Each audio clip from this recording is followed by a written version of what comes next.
मोतीलाल नगर के मेरे सभी प्यारे रहवासियों को मेरा प्यार भरा नमस्कार।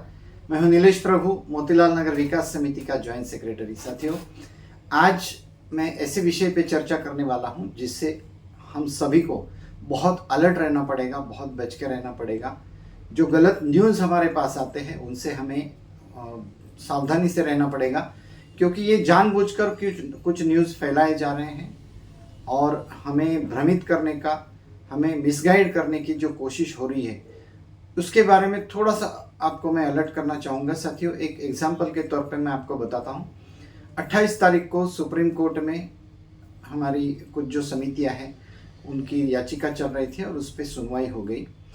और उसके बाद कुछ न्यूज़पेपर्स ऐसे हैं जिन्होंने वहाँ पे क्या आर्ग्यूमेंट हुई उसमें भर भर के लिखा, और इसमें उन्होंने बहुत सारी बातें कही थी कि 33(5) की ज़रूरत नहीं, ऐसा कोर्ट ने कहा है।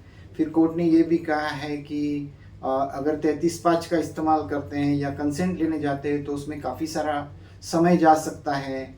ये ऐसी बहुत सारी कहानियाँ पेपर ने छाप दी थी।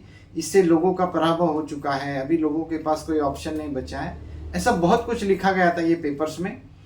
समझ लीजिए ये एक सोची समझी एक साजिश है, ये एक नैरेटिव फैलाने की कोशिश है। इसका कारण ये है कि साथियों, हमने हमेशा आपसे कहा है और हमेशा ये चीज़ का पालन करते हैं कि जब तक न्यायालय की खुद की ऑर्डर आती नहीं है तब तक उस पर हम कभी बात नहीं करते। लोग हमसे पूछते रहते हैं कि न्यायालय में क्या हुआ, क्या चीज़ कही है न्यायालय में, लेकिन हम इसके बारे में टिप्पणी नहीं करते। इसका कारण ये है कि जब तक न्यायालय की अपनी खुद की ऑर्डर नहीं आती, आप उस पर टिप्पणी करना उचित नहीं होता है। मगर जो हमारे न्यूज़पेपर्स हैं, जो हमारे न्यूज़ चैनल्स हैं, वो न्यायालय ने क्या कहा इस पे पहले ही अपनी टिप्पणी कर देते हैं। चलिए, ये उनकी सोच है। लेकिन साथियों, ये सब में अगर हम ये चीज़ दिमाग में लेके बैठे तो नुकसान हमारा होता है। वो दिन मेरे पास भी काफ़ी सारे फ़ोन आए और मेरे को बताया गया कि सर अब क्या होगा, अब तो हमारा कोई सुनवाई नहीं है। तो साथियों, ये सत्य नहीं है। मैंने तभी भी सबको साफ तौर पे कहा था कि हम जो माननीय सर्वोच्च न्यायालय है उसका ऑर्डर क्या है वो पहले जान लेते हैं। तो साथियों, ये ऑर्डर निकल चुका है माननीय सर्वोच्च न्यायालय का, और ये ऑर्डर में सिर्फ 2 लाइनें लिखी है। मैं आपके लिए वो लाइनें पढ़ के सुनाता हूँ। सर्वोच्च न्यायालय का ये कहना है कि we are not inclined to interfere with the impugned order pass by the high court, accordingly the special leave petition is dismiss, pending application if any shall be stand dispose of. बस इतना ही कहा है। बाकी जो सारी चीज़ें थी वो मनगढ़ंत कहानियाँ थी। वो कुछ भी ऑर्डर में आया ना, इसका मतलब ये हुआ कि सिर्फ और सिर्फ सर्वोच्च न्यायालय ने जो उच्च न्यायालय द्वारा दी गई ऑर्डर थी उसमें कुछ भी बदलाव करने से इनकार कर दिया है। यानी जो चीज़ें हमें उस ऑर्डर में दी थी आज भी वो इंटैक्ट है, और आज भी हम सरकार से हमारे हक के लिए लड़ सकते हैं। तो साथियों, जब हम हक की बात करते हैं तो केवल 2400 स्क्वायर फीट या कितने स्क्वायर फीट ये बात नहीं होती है। इसमें कई सारी अहम चीज़ें हैं जो मांगे हमने सरकार के पास रखी हैं, जिस मांगों के बलबूते पे हमने एक मोर्चा निकाला था, एक धरने आंदोलन की थी, और उसको आपका उस धरने आंदोलन में आपने बहुत बड़ा प्रतिसाद दिया, और उसमें एक रिजोल्यूशन भी हमने पास कर लिया है जहाँ पे 1600 लोगों की साक्षी से हमने ये मांगे सारी रखी है।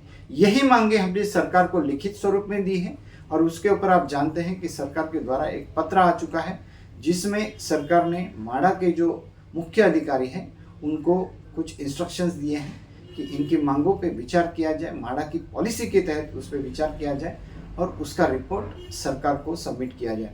तो साथियों, मैं आपसे कहना चाहूँगा, आज भी हमारे अधिकार आबादित है, और जब तक हमारे अधिकार हमें नहीं मिलते तब तक हम इस चीज़ों की मांग करते रहेंगे। साथियों, अपने ऑर्डर में स्वयं कोर्ट ने, जो अभी हमारा रिव्यू पिटिशन था, वो ऑर्डर में स्वयं कोर्ट ने बोला है कि we are not against redevelopment. तो हमारे खिलाफ भी जो प्रचार किया गया कि ये प्रोजेक्ट को रोकने वाले हैं, अपोज कर रहे हैं, ये सारी बातें मनगढ़ंत थी, ये झूठी थी। जो सम्माननीय उच्च न्यायालय ने साफ कर दिया है कि इनका खुद का एफिडेविट है जिसमें उन्होंने बोला है कि माड़ा अगर रीडेवलपमेंट करे तो हमें इनकार नहीं है। तो साथियों, आज भी हम उस बात पे कायम हैं कि हमें माड़ा रीडेवलपमेंट करे, इससे इनकार नहीं है, लेकिन वो रीडेवलपमेंट अगर हमारे हक का उल्लंघन करती है, अगर हमारे हक मारती है, तो उसका हम विरोध जरूर करेंगे और हमारे जो हक है वो लेके रहेंगे, हम उसे छोड़ेंगे नहीं। और सरकार को ये हक, हमारे हक देने पड़ेंगे, क्योंकि ये कानूनन हमारे हक है। हम कानून के बाहर कुछ भी नहीं मांग रहे हैं। जो जीआर निकला है उसके लिए भी हमने शासन से ये पत्र व्यवहार किया है इसके पहले भी, कि ये जीआर को आपने ड्यू प्रोसेस फॉलो नहीं किया है, ये जीआर हमारे हक मारने वाला है, ये आपके अधिकार में आता है कि इसमें आप फिर से बदलाव कर सकते हैं। तो इसकी हमने बाकायदा शासन को लिखा है कि आपने ये जीआर निकाले, जिसकी वजह से हमको जो नुकसान हुआ है, इसलिए ये जीआर में आप बदलाव कीजिए, हमारे हक का जो चीज़ है हमें दे दीजिए, हमें कॉन्फिडेंस में ले लीजिए, हमें मास्टर प्लान दिखा दीजिए। 33(5) के तहत उच्च न्यायालय ने आपको कहा है रीडेवलपमेंट 33(5) में करो, तो आप 33(5) का पालन करें, जिसमें हमारे हक सारे हमें मिल जाएंगे। तो साथियों, फिर मैं आपसे कहूँगा कि निराश मत होइए, कोई आपको नेगेटिव करने की कोशिश करे, बिल्कुल नेगेटिव मत होइए। न्यूज़पेपर में जो छप के आती हैं बातें, उस पर 100% आप ट्रस्ट मत कीजिए, क्योंकि मैंने जैसा बताया इसमें कई सारे नैरेटिव्स फैलाए जा रहे हैं, जिससे आपको डराने की कोशिश की है, हम में फूट पाड़ने की कोशिश की है। लेकिन अब एक रहेंगे, हम कहीं पे भी हमें फूट पड़ने नहीं देंगे। जल्द ही हम ऐसा कुछ करेंगे जिससे फिर से सरकार को पता चलेगा कि हमारी एकता क्या है। और साथियों, ये लड़ाई हमारी हक की है, ना ही केवल ये मोतीलाल नगर की लड़ाई है, अब तो ये पूरी माड़ा कॉलोनी की लड़ाई हो चुकी है। और माड़ा कॉलोनी में ज़्यादा से ज़्यादा जो घर मिलने वाले थे, वो घर मुंबई में अपने घर मिलने की चाहत रखे हुए ऐसे कुछ रहीवासी थे, जो माड़ा के रहीवासी आज नहीं है, लेकिन भविष्य में माड़ा इसमें बहुत सारे घर बनाए और उसमें लॉटरी में इनको ये घर मिले, इसकी आशा में बैठे थे।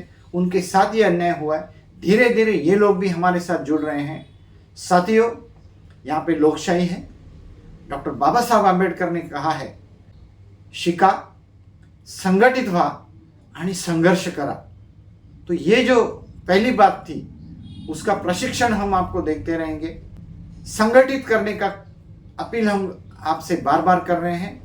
आप मोतीलाल नगर विकास समिती के साथ एक हो जाए। प्रत्येक घरधारकाला 24 कार्पेट एरिया मिळालाच पाहिजे, मिळालाच पाहिजे, मिळालाच पाहिजे, प्रत्येक व्यावसायिक घरधारकाला 2070 कार्पेट एरिया मिळालाच पाहिजे, मिळालाच पाहिजे, मिळालाच पाहिजे, प्रत्येक घरधारकाला 27 लाख कॉर्पस फंड मिळालाच पाहिजे, मिळालाच पाहिजे, मिळालाच पाहिजे। अरे कोण म्हणतो देणार नाही, घेतल्याशिवाय राहणार नाही, अरे कोण म्हणतो देणार नाही, घेतल्याशिवाय राहणार नाही। 1600 से ऊपर लोग जुड़े हैं, सभी 3700 लोग हैं। जो लोग चाहते हैं वो लिख के दे दीजिए कि हमको क्या चाहिए, हमारी मांगे क्या है, वो लिख के दे दीजिए। तो बड़ी संख्या में इस मिशन में शामिल हो जाइए। ये आपके लिए मिशन चलाया जा रहा है, ये नॉन पॉलिटिकल मिशन है। आखिर में साथियों, कल मेरा जन्म दिवस था। इस जन्म दिवस पे आप सभी लोगों ने जो प्यार दिया है, आशीर्वाद दिया है, जो शुभकामनाएं दी है, उसका मैं तहे दिल से स्वागत करता हूं। ऐसे ही आपका प्यार मेरे साथ बने रहे। मेरी सारी जो टीम है मोतीलाल नगर विकास समिति की, हम सब मिलके आपके साथ, आपके न्याय के लिए, आपके हक के लिए लड़ने का जो हमने निश्चय किया है, उसके साथ हम कायम हैं। फिर से एक बार धन्यवाद। जय हिंद, जय महाराष्ट्र। धन्यवाद।